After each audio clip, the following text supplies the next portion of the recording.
अस्सलाम वालेकुम, this is Mazhar. एक और लेक्चर हमारे इस प्यारे से यूनिट गैसेस एक्सचेंज का। आपको पता है कि इन दिनों हम गैसेस एक्सचेंज की बात कर रहे हैं और गैसेस एक्सचेंज के इस प्यारे से यूनिट में हमने अब तक बहुत सारी बातें देख ली हैं। गैसेस एक्सचेंज एक ऐसा प्रोसेस जिसमें कोई भी इंडिविजुअल, चाहे प्लांट हो चाहे एनिमल हो, वो अपने एनवायरनमेंट और अपनी बॉडी के दरमियान जो है गैसेस का एक्सचेंज करेगा। हमने देखा था प्लांट के अंदर gases exchange with the help of stomata होती है, और इसके अलावा जो जाइंट प्लांट्स होते हैं, ट्रीज होते हैं, इनके अंदर लेंटिकल्स, ये भी पोर्स होते हैं जो कि उनके ट्रंक्स में मौजूद होते हैं और उनकी मदद से वो गैसेस एक्सचेंज करते हैं। अच्छा, इसके बाद हमने ह्यूमन रेस्पिरेटरी सिस्टम स्टार्ट किया था। ह्यूमन रेस्पिरेटरी सिस्टम को स्टडी करने का तरीका ये है कि हम उसके डिवीजन बना लेते हैं। Division on the basis of structure, division on the basis of function. ठीक है जी। स्ट्रक्चर की बेस पे हमने देखा था there is upper respiratory tract, there is lower respiratory tract, और फंक्शन की बेस पे there is conducting zone, there is respiratory zone. अलग अलग स्ट्रक्चर हमने डिस्कस किए थे ह्यूमन रेस्पिरेटरी सिस्टम के। नोज डिस्कस किया, फेरेंक्स डिस्कस किया, लैरिंक्स डिस्कस किया, ट्रेकिया, ब्रोंकाई की बात की थी। ब्रोंकाई के अंदर हमने डिस्कस किया था there is primary bronchi, there is secondary bronchi, there is tertiary bronchi, there is terminal bronchi, respiratory bronchi and alveolar duct alveoli. ठीक है जी। Whole sequence from the primary bronchi up to the alveoli, that is what is called the bronchial tree. ठीक है जी। अच्छा, इसके बाद हमने ये भी देखा था कि अल्वुलाई के अंदर टाइप 1 सेल्स होते हैं। ठीक है। Alveoli they are the structural and function unit of life. Alveoli के अंदर टाइप 1 सेल हमने डिस्कस किए थे जो कि सिंपल स्क्वेमस सेल्स थे, और इनका काम ये था कि अल्वुलाई की जो इंडिविजुअलिटी है और जो इंटीग्रिटी है उसको मेंटेन रखना। इसके अलावा अल्वुलाई के अंदर टाइप 2 सेल्स भी थे, वो सिक्रेटरी इन नेचर थे, वो सिक्रेट कर रहे थे काइंड का substance that is what is called the surfactant. The surfactant is also known as dipalmitoyl phosphatidyl choline. Dipalmitoyl phosphatidyl choline ये एक लिपोप्रोटीन पॉलीसेकेराइड का बना हुआ सब्सटेंस होता है जो अल्वुलाई के अंदर सरफेस टेंशन को रिड्यूस करते हुए अल्वुलाई को कोलैप्स होने से बचाता है। इसके अलावा अल्वुलाई के अंदर एक और बिलव्ड काइंड के सेल्स थे जिन्हें हम अल्वुलर मैक्रोफेजेस कहते हैं।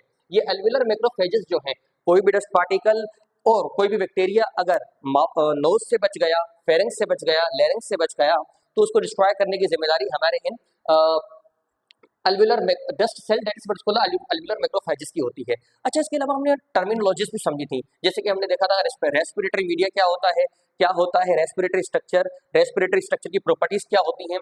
देन लास्ट लेक्चर के अंदर हमने बहुत ही डिटेल से ब्रीदिंग का टॉपिक डिस्कस किया था। Breathing which is also known as ventilation. Ventilation का मतलब ये होता है the flow of respiratory media over the respiratory surface, that is what is called the ventilation. अच्छा, ब्रीदिंग के दो जो है फेसेस होते हैं, there is inhalation and there is exhalation. Inhalation is also known as inspiration, exhalation is known as expiration. हमने देखा था कि inhalation के दौरान चेस्ट कैविटी का वॉल्यूम जो है इंक्रीज कर जाता है, प्रेशर डिक्रीज कर जाता है, ribs cage move upward and outward, external intercostal muscle diaphragm contracted होते हैं, इंटरनल इंटरकोस्टल मसल रिलैक्स होते हैं। अच्छा, और इस तरीके से एयर जो है रश करती है इनटू द लंग्स। ठीक है। सेम सीक्वेंशियल इवेंट जो है वो रिवर्स होते हैं during expiration. During expiration the volume of the thoracic cavity will be reduced, the pressure of the thoracic cavity increases, okay, and the external intercostal muscles along with the diaphragm they are relaxed, but internal side by side internal intercostal muscle will be contracted.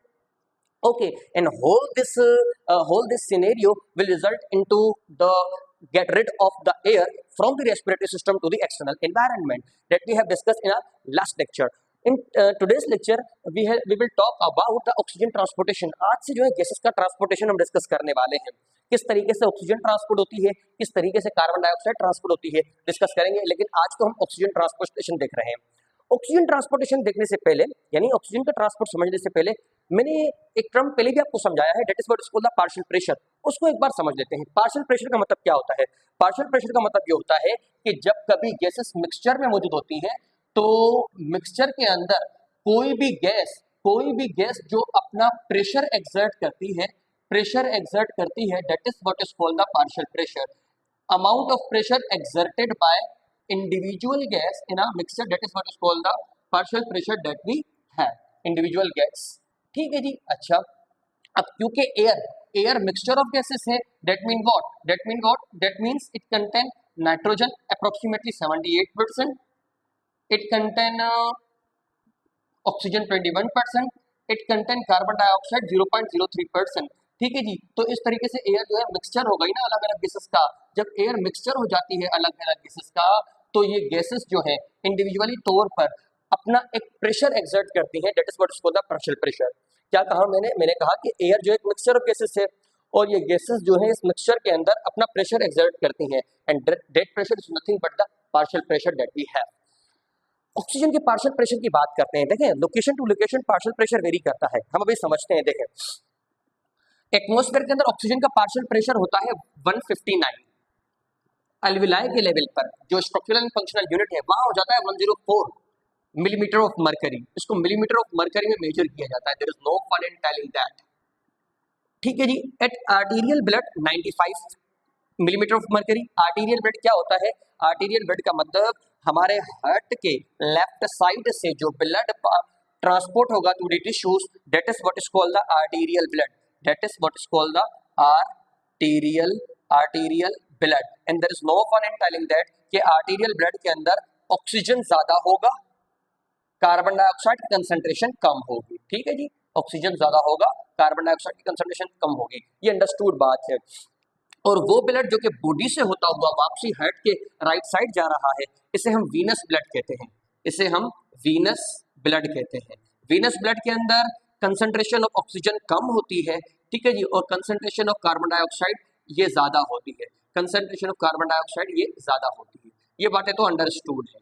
अच्छा, अब तक मैंने आपको यह बताया है कि arterial blood वो ब्लड जो कि हार्ट के लेफ्ट साइड से बॉडी टिश्यूज की तरफ आएगा, और वीनस ब्लड जो बॉडी का टिश्यूज से होता हुआ हार्ट के राइट साइड में जाएगा। ठीक है, इसे हम वीनस ब्लड कहते हैं। आर्टीरियल ब्लड की फीचर ये है कि ऑक्सीजन कंसंट्रेशन ज्यादा, कार्बन डाइऑक्साइड कंसंट्रेशन कम। वीनस ब्लड की खासियत ये है कि ऑक्सीजन कंसंट्रेशन कम जबकि कार्बन डाइऑक्साइड कंसंट्रेशन ज्यादा। ठीक है जी। ऑक्सीजन का जो पार्शियल प्रेशर है in venous blood it is 40 millimetre of mercury. Tissue के लेवल पर भी 40 मिलीमीटर ऑफ मर्करी। क्या आपको ये वैल्यू याद करनी है? जी हाँ, ये आपको वैल्यू याद करनी होगी। कार्बन डाइऑक्साइड का partial pressure at atmosphere 0.3 millimetre of mercury, at alveoli 40 millimetre of mercury, at arterial blood 40 millimetre of mercury, at venous blood 45 millimetre of mercury, tissues के लेवल पर 45 मिलीमीटर ऑफ मर्करी। क्या मतलब है इन सारे के सारे partial pressures का? ये पार्शियल प्रेशर ही रिस्पॉन्सिबल है एक गैस को मूव करवाने के लिए एक जगह से दूसरी जगह। हम अभी समझेंगे कि जब कभी एयर लंग्स के अंदर इस अल्विलाई के अंदर आती है, ठीक है, जब एयर अल्विलाई के अंदर आएगी तो उसके अंदर जो ऑक्सीजन है उसका पार्शियल प्रेशर हो जाएगा, इस तरीके से लिखा जाता है 104 millimetre of mercury, 104 millimetre of mercury. और एयर के अंदर जो मौजूद कार्बन डाइऑक्साइड है उसका पार्शियल प्रेशर यहाँ पर होगा 40 मिलीमीटर ऑफ मरकरी। ये बात आपको याद रखनी है। ठीक है, हम अभी देखेंगे कि यहाँ से जो वीनस ब्लड आ रहा है, इस वीनस ब्लड के अंदर कंसंट्रेशन यानी पार्शियल प्रेशर ऑफ ऑक्सीजन है 40 मिलीमीटर ऑफ मर्करी। ठीक है जी। और कार्बन डाइऑक्साइड का जो पार्शियल प्रेशर है वो है जी 45 मिलीमीटर ऑफ मर्करी। अब गैसेस में एक टेंडेंसी है, दोनों कानों से बातें सुननी है, कि gases move from their higher partial pressure to the lower partial pressure. Gases move from higher partial pressure to lower partial pressure. Gases higher to lower partial pressure की तरफ मूव करती हैं। तो कायदे से क्या होगा कि जो यहाँ पर मौजूद ऑक्सीजन है वो ऑक्सीजन उठ करके ब्लड के अंदर शामिल हो जाएगी, और यहाँ का जो कार्बन डाइऑक्साइड है वो जो है अल्विलाई के अंदर शामिल हो जाएगा, सो दैट ये रिमूव हो जाए। क्योंकि ऑक्सीजन का पार्शियल प्रेशर अल्विलाई के अंदर 104 मिलीमीटर मरकरी ज्यादा था, टिश्यूज के अंदर 40 मिलीमीटर मरकरी कम था। गैसेस मूव करती है from higher partial pressure to lower partial pressure. Oxygen ने अल्विलाई से मूव कर दिया ब्लड के अंदर। ठीक है, इसी तरीके से कार्बन डाइऑक्साइड का पार्शियल प्रेशर वीनस ब्लड के अंदर 45 मिलीमीटर ऑफ मरकरी ज्यादा था, अल्विलाई के अंदर 40 मिलीमीटर ऑफ मरकरी कम था। गैसेस जो है वो हायर पार्शियल प्रेशर से लोअर पार्शियल प्रेशर की तरफ मूव करती है, that's why carbon dioxide move कर गया from venous blood to alveoli. I think is that clear to you. Now आगे बढ़ते हैं। ठीक है जी, तो ये एक तरीका मैंने आपको समझाया कि पार्शियल प्रेशर के होते हुए गैसेस मूव करती हैं। अगर डिटेल से बात करते हैं इसकी, पार्शियल प्रेशर इंपॉर्टेंट क्यों, वो आपको समझाने की कोशिश की है। देखिए आज का जो लेक्चर है ना वो डेडिकेटेड है कंसंट्रेशन ऑफ ऑक्सीजन को लेकर के, तो हमारी बात ऑक्सीजन को लेकर के रहेगी। ठीक है जी। अच्छा, ये जो ऑक्सीजन है, हम ऑक्सीजन की ट्रांसपोर्टेशन की बात कर रहे हैं। ट्रांसपोर्टेशन का मतलब जो ऑक्सीजन अल्विलाई में आई है, अब अल्विलाई से कैसे वो टिश्यूज में जाएगी वो हम देखना चाह रहे हैं। ये जो ऑक्सीजन है ये टिश्यूज तक with the help of blood जाएगी। ठीक है जी, ब्लड की मदद से जाएगी। और आपको मालूम होनी चाहिए कि जो हमारा जो ब्लड है इसके दो मेन कंपोनेंट होते हैं। There is plasma which is 55% water part of the blood, and there is formed element. Formed element means there is RBCs, there is WBCs, there is platelet, which comprises of the rest of the 45% of the blood. Okay जी, there is 55% of the plasma and there is 45% of the formed element. Now ये जो oxygen यहाँ से transport हुई है blood के अंदर, ये ऑक्सीजन जाकर के कंबाइन होगी आरबीसीज के अंदर मौजूद एक स्पेसिफिक काइंड की प्रोटीन होती है, एक स्पेसिफिक काइंड की प्रोटीन होती है जिसे हम हेमोग्लोबिन के नाम से जानते हैं। हीमोग्लोबिन के नाम से जानते हैं। मैंने कहा कि ब्लड के अंदर दो तरह की चीजें हैं, there is plasma, there is formed element. Formed element के अंदर आते हैं आरबीसीज, देयर इज डब्ल्यूबीसीज एंड देयर इज प्लेटलेट्स। ठीक है जी, ये जो ऑक्सीजन अल्वेलाई से डिफ्यूज हुई है इनटू द ब्लड में जाते ही उसको आरबीसीज के अंदर जाना होगा, वहां उसे एक प्रोटीन मिलेगी, that is what is called the haemoglobin. ठीक है जी, हेमोग्लोबिन की भी थोड़ी सी बात करते हैं जरूर। Oxygen, majority of the oxygen जो एब्जॉर्ब हुई है यहाँ पर वो इस हेमोग्लोबिन के साथ कंबाइन हो जाएगी। कितनी ऑक्सीजन कंबाइन होगी? अगर 100% एब्जॉर्ब हुई है ना तो 98.5% ऑक्सीजन इस हेमोग्लोबिन के साथ कंबाइन हो जाएगी। ठीक है, and whenever there is a combination of haemoglobin with oxygen result in a formation of a molecule known as oxyhemoglobin, known as oxyhemoglobin, done, oxyhemoglobin। ठीक है जी, ऑक्सीहेमोग्लोबिन कहा जाता है इसे हम ऑक्सीहेमोग्लोबिन कहते हैं। Haemoglobin along with oxygen, that is what is called the oxyhaemoglobin. ठीक है जी, इस इधर लिख देते हैं oxyhaemoglobin. I think that much thing is clear to you, haemoglobin. एक बार रिपीट करते हैं, but to be repeating now.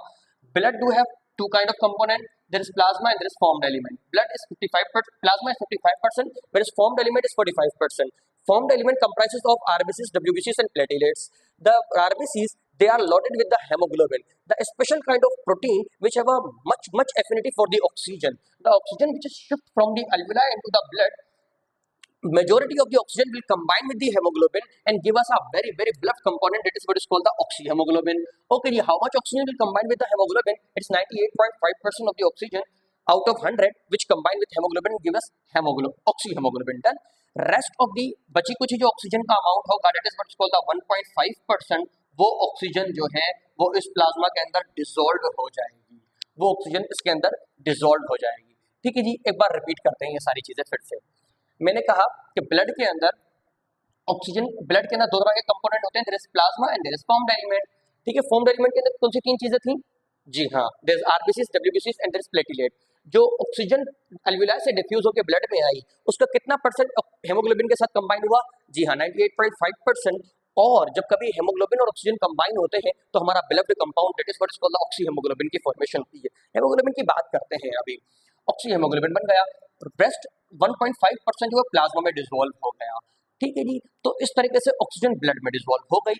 अब ये ब्लड इसको जो है वो आगे ट्रांसपोर्ट करेगा, तो हम कह सकते हैं कि जो ऑक्सीजन है वो दो फॉर्म्स में डिसॉल्व, वो दो फॉर्म में ट्रांसपोर्ट होती है। एक तो कंबाइंड फॉर्म में अलॉन्ग विथ हेमोग्लोबिन, एक तो कंबाइंड फॉर्म में अलॉन्ग विथ हेमोग्लोबिन। ठीक है जी, in the form of oxyhaemoglobin, और डिसॉल्व्ड फॉर्म में majority of the form combined form में ट्रांसपोर्ट होती है, लेकिन थोड़ा सा फॉर्म डिसॉल्व फॉर्म में ट्रांसपोर्ट होता है। ठीक है जी, जो मैंने चीजें कही है वो यहाँ पर लिखी हुई है। ठीक है जी, oxygen is transported in two ways. What are those ways? There is physical solution form. Physical solution का फॉर्म का मतलब है dissolve form within the plasma, जो कि है 1.5%। दोनों कानों से बातें सुननी होती हैं ये। अच्छा जी, उसके अलावा दूसरा बचा कुछ अमाउंट जो है ऑक्सीजन का वो ऑक्सीहेमोग्लोबिन की फॉर्म में ट्रांसपोर्ट होगा, जो कि कंबाइंड फॉर्म है। ठीक है जी, कंबाइंड फॉर्म जो कि है 98.5%। ठीक है जी, I think that much thing is clear to you. हमने अब तक सिर्फ यही समझा है कि ऑक्सीजन अपने हायर पार्शियल प्रेशर से लोअर पार्शियल प्रेशर की तरफ कैसे आया, और ब्लड के अंदर कितना अमाउंट ऑक्सीजन का डिसॉल्व हुआ आरबीसी के हेमोग्लोबिन के साथ कंबाइन हुआ, और कितना डिसॉल्व हो गया प्लाज्मा के अंदर। ठीक है जी। अच्छा, अब इस तरीके से अगर हम ऑक्सीजन का अमाउंट भी निकाल सकते हैं। देखें, ये तो मैंने आपको परसेंट बता दिया ऑक्सीजन का कि भाई 98.5% जो है वो कंबाइन हो गया हेमोग्लोबिन के साथ, 1.5% जो है वो डिसॉल्व हो गया प्लाज्मा के अंदर। लेकिन समटाइम एमसीक्यूज के अंदर वो देते हैं कि 100 ml ऑफ ब्लड के अंदर बताइए कि ऑक्सीजन का अमाउंट कितना है। 100 ml ऑफ ब्लड के अंदर कितना ऑक्सीजन का अमाउंट होगा। तो मैं आपको बताता हूँ और कैलकुलेट करने का तरीका भी समझाता हूँ। There is 20.4 ml of oxygen which is dissolve in every 100 ml of the healthy person's blood. Healthy person है तो उसके ब्लड के हर 100 ml के अंदर 100 ml के अंदर 20.4 ml मौजूद होगा। ये किस तरीके से कैलकुलेट किया जाता है, अब इसके लिए ये थोड़ा ट्रिकी है, ठीक है जी। अब आपको दोनों कानों से बातें सुननी है। देखें, जो हेल्दी पर्सन है, हेल्दी पर्सन के अंदर हेमोग्लोबिन, ब्लड के अंदर हेमोग्लोबिन मौजूद है। 1 gram of the haemoglobin combine होती है 1.34 ml ऑफ ऑक्सीजन के साथ, ठीक है, ml ऑफ ऑक्सीजन के साथ, यहाँ पे लिख देते हैं 1 ग्राम ऑफ हेमोग्लोबिन, ठीक है। और हेल्दी पर्सन के 100 ml ऑफ द ब्लड के अंदर, हेल्दी पर्सन के 100 ml ऑफ ब्लड के अंदर 15 ग्राम मौजूद होते हैं हेमोग्लोबिन के। तो इस तरीके से हम टोटल अमाउंट ऑफ ऑक्सीजन निकाल सकते हैं 15 इंटू 1.34, ठीक है, ml, तो हमें टोटल मिल जाएगा 20.1 ml ऑफ ऑक्सीजन। अच्छा, 20.1 ml ऑफ ऑक्सीजन मैंने कहा, देखें 100 ml of healthy person blood consist of 20.4 ml of oxygen, ठीक है जी। कैसे निकाला, 1 ग्राम ऑफ हेमोग्लोबिन कंबाइन होती है 1.3 ml ऑफ ऑक्सीजन के साथ, और हेल्दी पर्सन के 100 ml ब्लड के अंदर 15 ग्राम मौजूद होते हैं हेमोग्लोबिन के। तो मैंने 1.34 को 15 से मल्टीप्लाई करके ये आंसर निकाल दिया। ये तो आ गया 20.1 ml ऑफ ऑक्सीजन। बकाया का जो 0.3 ml ऑफ ऑक्सीजन बचता है ना, वो ऑक्सीजन हेमोग्लोबिन के साथ नहीं, वो ऑक्सीजन डिसॉल्व हुआ होता है विद इन द प्लाज्मा, ठीक है। एक बार इस चीज को फिर से रिपीट करते हैं, बड़ी इंपॉर्टेंट है। हम यहाँ पे समझना चाह रहे थे कि अमाउंट ऑफ ऑक्सीजन परसेंट तो हमने देख लिया कि कितना परसेंट हेमोग्लोबिन के साथ कंबाइन हुआ, कितना परसेंट प्लाज्मा के अंदर डिसॉल्व हो गया। हम एक्चुअल अमाउंट देखना चाह रहे थे ऑक्सीजन का, कितना मौजूद है इस हेमोग्लोबिन के अंदर और कितना मौजूद है प्लाज्मा के अंदर। अमाउंट देखने का तरीका ये कि हम 100 ml ऑफ द ब्लड ले लेते हैं। 100 ml ऑफ ब्लड के अंदर सबसे पहले तो हमें मालूम होना चाहिए 100 ml ऑफ ब्लड के अंदर 15 ग्राम ऑफ हेमोग्लोबिन मौजूद होती है। जी हाँ, ये रूल है, मौजूद होगी, ठीक है जी। अच्छा, 1 ग्राम हेमोग्लोबिन का 1.34 ml ऑफ ऑक्सीजन के साथ कंबाइन होता है, तो 15 ग्राम के साथ कितना कंबाइन होगा, 1.34 ml को मल्टीप्लाई कर लो 15 से, आपको मिल जाएगा 20.1 ml। 20.1 ml ऑक्सीजन मौजूद होगा, ठीक है जी, हेमोग्लोबिन के साथ कंबाइन होगा 100 ml ऑफ ब्लड के अंदर, अगर 15 ग्राम ऑफ हेमोग्लोबिन है, और 0.3 ml of the oxygen dissolve हुआ होगा प्लाज्मा के अंदर, ठीक है जी। कुल मिलाकर पूरे ब्लड के अंदर 20.4 ml ऑक्सीजन हो जाएगा, ठीक है। I think that much thing is clear to you. तो इस तरीके से हम कह सकते हैं कि फॉर्म्ड एलिमेंट के साथ ऑक्सीजन मौजूद होगा 20.1 ml और प्लाज्मा के साथ मौजूद होगा 0.3 ml, ठीक है जी। अब आपको याद क्या क्या रखना है, आपको तो पहले याद रखना है कि पार्शियल प्रेशर क्या था ऑक्सीजन का अलविलाय के अंदर, और क्या था पार्शियल प्रेशर ऑक्सीजन का इस आर्टीरियल ब्लड के अंदर, वो ब्लड जो कि हेड से फिर जो है बॉडी की तरफ जाएगा, ठीक है जी। ये आपको याद रखना है। यहाँ पे जो है 104 mm ऑफ मरकरी था, ठीक है जी, और यहाँ पर ऑक्सीजन का जो पार्शियल प्रेशर होता है वो 95 होता है, थोड़ा ड्रॉप कर जाता है ऑक्सीजन का पार्शियल प्रेशर, ठीक है जी। यहाँ पर लिखा हुआ भी है, ठीक है जी, लिखा हुआ 95 मिलीमीटर ऑफ मरकरी। ये आपको पार्शियल प्रेशर याद रखने हैं। देन जब ब्लड के अंदर ऑक्सीजन जाएगा तो ऑक्सीजन को दो चीजें मिलेंगी, एक तो आरबीसी के अंदर मौजूद हेमोग्लोबिन और दूसरा प्लाज्मा। हेमोग्लोबिन जो है वो फिलैंथ्रोपिस्ट है। फिलैंथ्रोपिस्ट समझते हैं आप? फिलैंथ्रोपिस्ट कह सकते हैं ग्रीडी, लालची, ऐसे बंदे जो जिनको जितना पैसा चाहिए हो वो उतना ले सकते हैं एकदम से, ठीक है जी, जितना उनको मिले वो ले सकते हैं। हेमोग्लोबिन ऐसा है, जितना ऑक्सीजन मिलेगा वो ले लेगा अपने अंदर, लेकिन हेमोग्लोबिन जो है इतने पार्शियल प्रेशर पर सिर्फ 98.5% ही ऑक्सीजन के साथ कंबाइन होकर के ऑक्सी हेमोग्लोबिन बना पाएगा।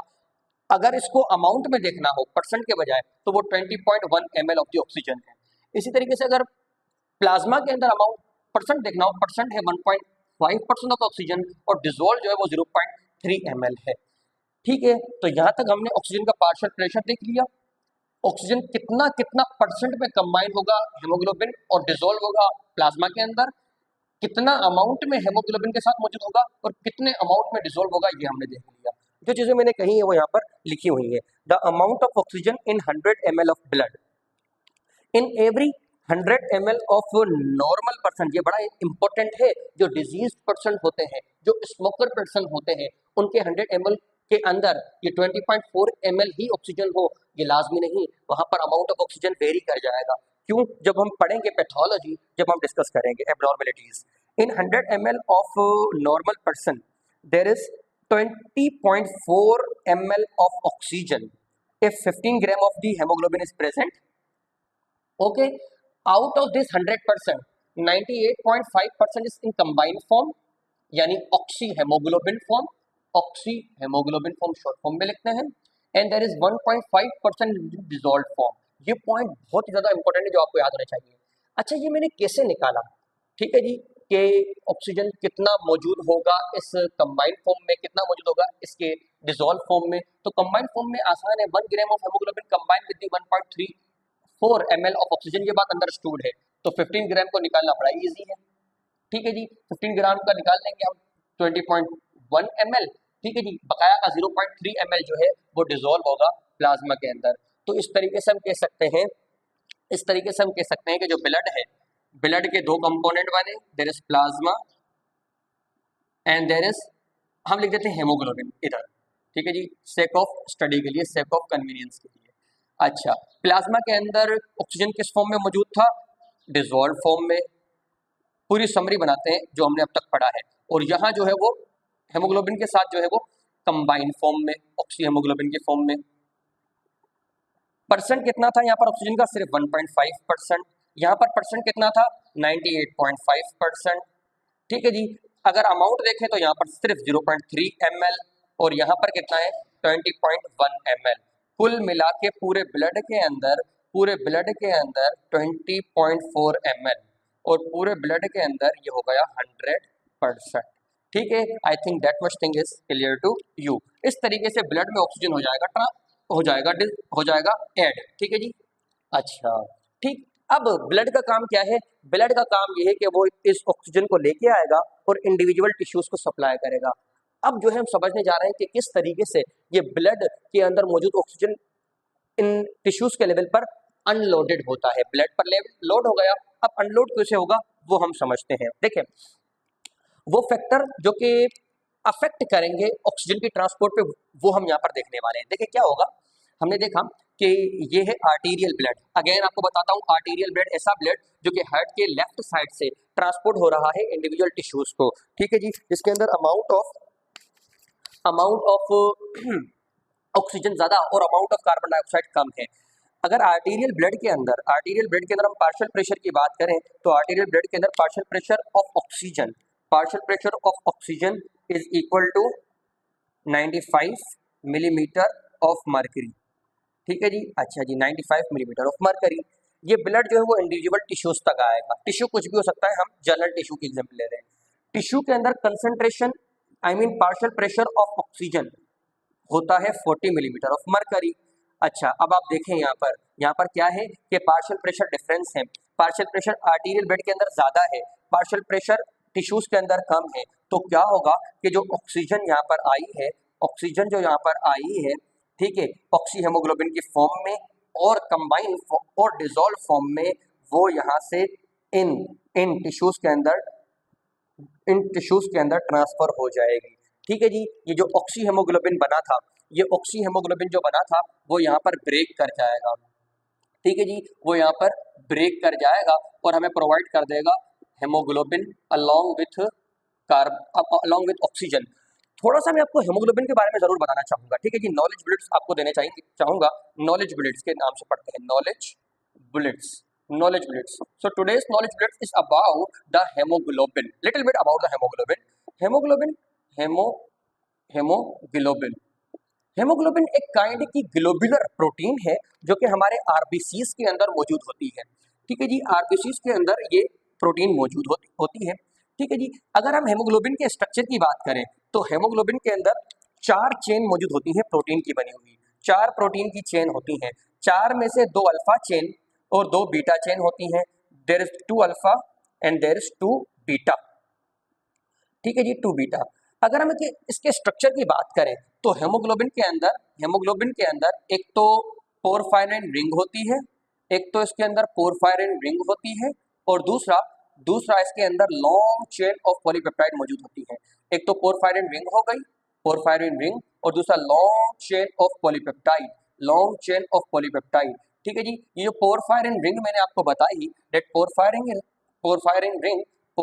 रिंग जो है इसके अंदर ये हीम पार्ट से बनी हुई है, इसके अंदर मौजूद होता है आयरन। ठीक है जी, ये आपके फिंगर टिप्स पे होना चाहिए।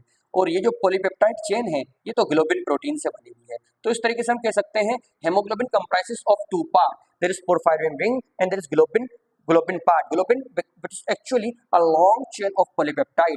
This porphyrin ring or the heme contain iron. How many iron? The how many iron present in this porphyrin ring? There are 4 atoms of iron present in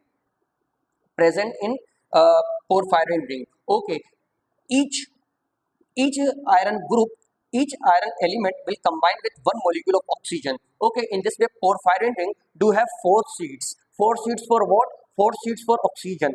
Okay ji, in this way there are 4 molecule of oxygen are gonna fit over there, done. ठीक है जी, and there is globin chain. इस तरीके से ये haemoglobin responsible है oxygen को transport करने के लिए। थोड़ा सा हेमोग्लोबिन के बारे में, अब टॉपिक की तरफ वापसी आते हैं। ठीक है जी, मैं आपको बता रहा था कि जो ऑक्सी हेमोग्लोबिन है, ऑक्सी हेमोग्लोबिन को जब पार्शियल प्रेशर यहाँ पर कम मिलेगा, यहाँ पर 95 मिलीमीटर ऑफ मरकरी था, यहाँ पर 40 मिलीमीटर ऑफ मरकरी है, ये ऑक्सी हेमोग्लोबिन ब्रेक हो जाएगा और हमें हेमोग्लोबिन और ये ऑक्सीजन प्रोवाइड कर देगा। ये वही ऑक्सीजन है जो यहाँ पर जो है वो ट्रांसपोर्ट कर दी जाएगी और शामिल हो जाएगी हमारे इन प्यारे से सेल्स के अंदर। इसी तरीके से जो ऑक्सीजन मौजूद थी डिजोल्व फॉर्म में, वो भी ट्रांसपोर्ट कर दी जाएगी। अच्छा, ये तो एक फैक्टर मैंने आपको बताया पार्शियल प्रेशर, कि पार्शियल प्रेशर जो है जहां कम होगा gases from higher partial pressure to lower partial pressure move करेंगे। ये तो पहला फैक्टर हो गया। दूसरा फैक्टर है एसिड्स। देखें, हमारे ये टिश्यूज हैं, ठीक है, टिश्यूज के अंदर कॉन्टिन्यूसली प्रोडक्शन हो रही होती है एसिड्स की, क्योंकि जब हम एक्टिविटी कर रहे होते हैं, एक्सरसाइज कर रहे होते हैं, तो एक्सरसाइज के रिजल्ट में समटाइम ऑक्सीजन की कमी हो जाती है, और जब कभी ऑक्सीजन की कमी हो जाएगी तो ग्लूकोज जो है, अब दोनों कानों से बातें सुननी है, ग्लूकोज जो है वो पायरुविक एसिड में कन्वर्ट होगा। ठीक है जी, और pyruvic acids in absence of glucose lactic acid में कन्वर्ट हो जाएंगे, which is the acid accumulated in muscles and other tissue. This lactic acid decrease the pH by making the environment more acidic, by making the environment more acidic. Now what will happen, जब ज़्यादा से ज़्यादा environment acidic हो जाएगा तो ये जो haemoglobin की टेंडेंसी है ऑक्सी हेमोग्लोबिन बनाने की रिड्यूस कर जाएगी, यानी ऑक्सी हेमोग्लोबिन नहीं बन पाएगा और ये डिसोसिएट होता रहेगा, ऑक्सीजन रिलीज करता रहेगा। तो इस तरीके से एसिड भी कंट्रीब्यूट करते हैं इन रिलीज ऑफ ऑक्सीजन। तीसरा है कार्बन डाइऑक्साइड कंसंट्रेशन। देखें, ये बड़ा इंपॉर्टेंट है। ये जो यहाँ पर हमने जो ऑक्सीजन कंज्यूम किया है, जाहिर सी बात है ये ऑक्सीजन जो है इसकी मौजूदगी में ग्लूकोज हमें एनर्जी प्रोवाइड करेगा, और जिसके रिजल्ट में कार्बन डाइऑक्साइड और वाटर सिंथेसाइज होगा। ठीक है जी, वाटर सिंथेसाइज होगा। ये जो कार्बन डाइऑक्साइड है, ये कार्बन डाइऑक्साइड इस वाटर के साथ रिएक्ट करके एक एसिड की फॉर्मेशन करता है। That acid is nothing but the carbonic acid in the presence of enzyme known as carbonic anhydrase which require zinc for its activity, carbonic anhydrase. Okay, ठीक है जी, ये कार्बोनिक एसिड जो है ये ब्रेक हो जाएगा into bicarbonate HCO3 and hydrogen. Again ये hydrogen क्या है कि एसिडिक एनवायरनमेंट को प्रोमोट करेगा और डिक्रीज कर देगा पीएच को। अगेन जब एसिडिक एनवायरनमेंट बनेगा तो ऑक्सी हेमोग्लोबिन बनने की टेंडेंसी रिड्यूस हो जाएगी और ये ऑक्सी हेमोग्लोबिन ब्रेक हो रहा होगा इनटू ऑक्सीजन एंड हेमोग्लोबिन। क्या कहा मैंने? मैं आपको वो फैक्टर बता रहा हूँ जो कि हमें ऑक्सीजन को ब्लड में से निकालने में हेल्प करेंगे at the level of tissue. पहला फैक्टर मैंने आपको बताया partial pressure at the level of tissue 40 millimetre of mercury है, कम होता है। That's why oxygen from higher partial pressure to lower partial pressure, यानी ब्लड से शामिल हो जाते हैं टिश्यूज के अंदर, पहला फैक्टर।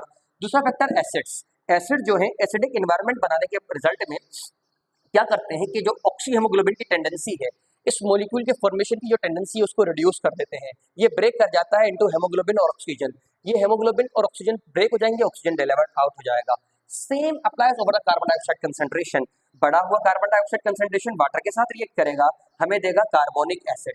ठीक है, ये जो कार्बोनिक एसिड हमें मिला है, इसको बनवाने के लिए एंजाइम रिक्वायर्ड होता है, that is what is called the carbonic anhydrase, जो कि आपके फिंगर टिप्स पे होना लाजमी है, जिसको जिंक चाहिए होता है अपनी एक्टिविटी के लिए, जिंक आयन। ठीक है जी, ये जो कार्बोनिक एसिड बना है, ये ब्रेक कर जाएगा इनटू बाइकार्बोनेट और हाइड्रोजन।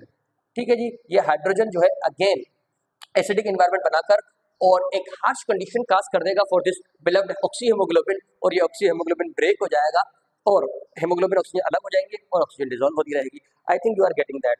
इसके बाद एक और फैक्टर बता देता हूँ और लेक्चर को रैप अप करते हैं। That factor is what is called the by which is formerly also known as diphosphoglycerate, but now it is known as 2,3-by-phosphoglycerate. 2,3-by-phosphoglycerate. This 2,3-by-phosphoglycerate also minimizes the chances of combination of hemoglobin with oxygen. Okay, and it causes the dissociation of oxyhemoglobin. oxyhemoglobin break हो जाएंगे और जो oxygen है वो शामिल हो जाएगा tissues के अंदर। अब जितना मैंने पढ़ाया उसका एक रैपिड रिकैप बना लेते हैं। ठीक है जी, सबसे पहले हमें आज समझना क्या था। मैं आपको ये बता रहा था कि ऑक्सीजन की ट्रांसपोर्टेशन समझनी है हमें। ऑक्सीजन ट्रांसपोर्टेशन समझने से पहले मैंने आपको पार्शियल प्रेशर के बारे में बताया। पार्शियल प्रेशर यानी ऐसे काइंड के प्रेशर जो कि गैसेस मिक्सचर में एक्सर्ट करती है। अच्छा, ये फॉलोइंग पार्शियल प्रेशर आप याद रखेंगे, atmosphere, alveoli, arterial blood, venous blood और टिश्यू के लेवल पर। ऑक्सीजन जो है वो दो फॉर्म में ट्रांसपोर्ट होता है, एक तो physical solution form which is also known as dissolved form, oxygen जो प्लाज्मा के अंदर डिसॉल्व हो गया 1.5%, और दूसरा ऑक्सी हेमोग्लोबिन के फॉर्म में जो कि कंबाइंड फॉर्म में है 98.5%। अगर इनका अमाउंट देखना चाहें तो ये सिर्फ और सिर्फ 0.3 ml ऑफ ऑक्सीजन 100 ml के अंदर, और ये 100 ml के अंदर 20.1 ml होता है। ठीक है जी, 100 ml के अंदर 20.4 ml, पूरे 100 ml ब्लड के अंदर टोटल ऑक्सीजन जो डिसॉल्व है हेल्दी पर्सन के केस में वो 20.4 मिलीमीटर मौजूद होता है, जिसमें से 20.1 मिलीमीटर जो है वो डिसॉल्व होगा, कंबाइन होगा इस हेमोग्लोबिन के साथ। 0.3% जो है 0.3 ml जो है 0.3 ml वो डिसॉल्व हुआ होगा हेमोग्लोबिन के अंदर। अच्छा जी, ये किस तरीके से निकाला? 1 ग्राम ऑफ हेमोग्लोबिन के अंदर 1.34 ml ऑक्सीजन कंबाइन करने की एबिलिटी होती है, तो 15 ग्राम ऑफ हेमोग्लोबिन जो कि हेल्दी पर्सन के 100 ml में डिसॉल्व होगा वो 20.1 ml ऑफ ऑक्सीजन को होल्ड किए रख सकता है। रेस्ट ऑफ द 0.3 ml यानी इस 20.4 ml में से आप 20.1 निकालेंगे, 0.3 ml जो है वो प्लाज्मा में डिसॉल्व है, यानी ऑक्सीजन दो फॉर्म में ट्रांसपोर्ट होता है। अच्छा, ऑक्सीजन को ट्रांसपोर्ट करने के लिए अलग अलग फैक्टर है हमारे पास। सबसे पहला पार्शियल प्रेशर का खेल होता है। पार्शियल प्रेशर अलविला के लेवल पर 104 मिलीमीटर ऑफ मरकरी था, लेकिन क्योंकि आर्टीरियल ब्लड में 95 मिलीमीटर ऑफ मरकरी था, ऑक्सीजन आ गया ब्लड के अंदर। वही काम हुआ टिश्यू के लेवल पर। टिश्यूज के अंदर 40 मिलीमीटर ऑफ मरकरी था, आर्टीरियल ब्लड में 90 मिलीमीटर ऑफ मरकरी था, यानी आर्टीरियल ब्लड के अंदर ज्यादा पार्शियल प्रेशर, टिश्यूज के अंदर कम। ऑक्सीजन मूव करेगा from higher partial pressure to lower partial pressure. ठीक है जी, दूसरा फैक्टर जो है वो एसिड हो, कार्बन डाइऑक्साइड हो या बीपीजी हो, एसिड हो, कार्बन डाइऑक्साइड हो या हमारा बिलव्ड 2,3-बाइफॉस्फोग्लिसरेट हो, ये तीनों मिल करके ऐसा एनवायरनमेंट क्रिएट करते हैं जो हमारे इस बिलव्ड ऑक्सी हेमोग्लोबिन को एक्सिस्ट नहीं करने देते और इसकी ब्रेकेज करवा देते हैं। हेमोग्लोबिन एक प्रोटीन होती है जो डिसॉल्व है within the RBCs. Haemoglobin के अंदर 4 चेन होती है, 2 अल्फा, 2 बीटा। हेमोग्लोबिन का structure there is porphyrin ring जो कि हीम पार्ट है, और there is long chain of polypeptide that is what's called the globin that we have. This haem part do have 4 sheets, it's act as a 4 seater. Okay, and these 4 sheet, each sheet hold 1 molecule of oxygen. In this way, the whole porphyrin ring or the heme part having 4 iron group transport 4 molecule of oxygen. Done. और ये globin part जो है protein part होता है। तो आज के साथ हम हमारे लेक्चर को रैप अप करते हैं। आई होप आपको बहुत सारी चीजें क्लियर हुई होंगी। अगर हाँ तो हमारे वीडियो को लाइक करना है, चैनल को सब्सक्राइब करना है। तो आपसे मुलाकात होगी नेक्स्ट लेक्चर में। टिल देन अल्लाह हाफिज़।